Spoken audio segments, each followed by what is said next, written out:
নামটা কি আপনার? আয়েশা সিদ্দিকা। আয়েশা সিদ্দিকা। আজকে কি জন্য আসছেন এখানে? বৃত্তি পরীক্ষা দেওয়ার জন্য। ভয় লাগতেছে? হ্যাঁ।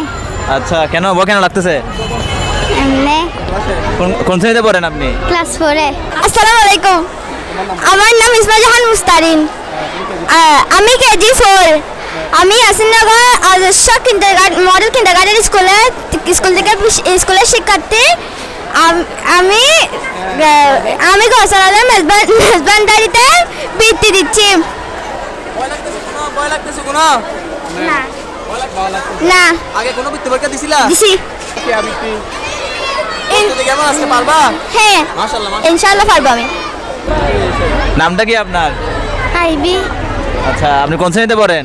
চতুর্থ শ্রেণী। আচ্ছা, আপনি কি জন্য আসছেন আজকে এখানে? বৃত্তি পরীক্ষা দেওয়ার জন্য।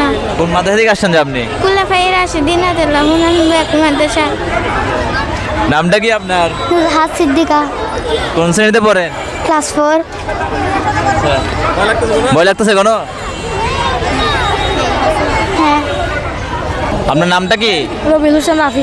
রবিউল ইসলাম রাফি। আপনি কোন ক্লাসে পড়েন? 8ম শ্রেণীতে। আচ্ছা, আজকে কেন কি জন্য আসছেন? বৃত্তি পরীক্ষা। বৃত্তি পরীক্ষা কোন মাদ্রাসা থেকে আসছেন যে? কুলাফাই রাশিদিন আদাল্লাহ মাদ্রাসা। প্রস্তুতি কেমন আপনার? ভালো।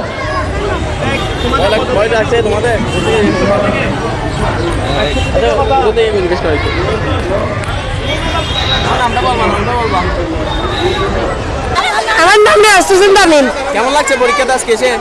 আমার অনেক ভালো লাগতেছে। আচ্ছা, কার সাথে আসছে এখানে? আমি আমার সাথে আমার বন্ধুর সাথে আসছি। স্যার হচ্ছে মনে হয় না? জি। কোনো ভয়টা লাগতেছে? ভয় লাগতেছে না। আচ্ছা আচ্ছা, কেমন লাগতেছে এখানে এসে?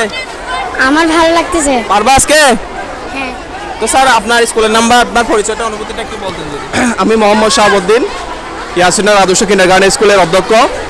আমার স্কুল এই যে গৌসুল আজম মাজমানের ভিত্তিতে অংশগ্রহণ করছে। আমি আশা রাখি যারা এরকম বৃত্তির আয়োজন করতেছে তাদেরকে ধন্যবাদ জানাচ্ছি, যাতে স্টুডেন্টরা ইন্টারেস্ট হচ্ছে, বিভিন্ন সাহায্য করছে।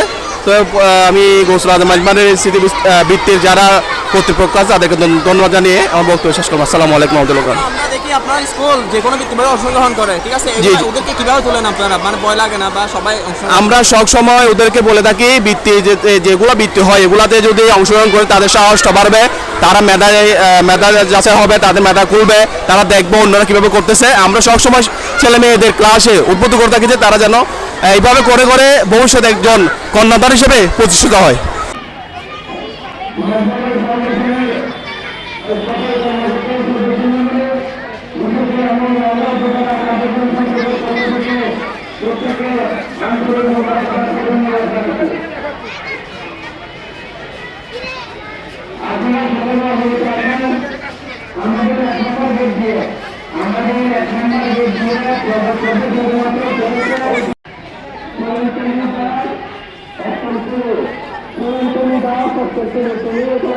চলে আসতে না এখন দায়িত্ব।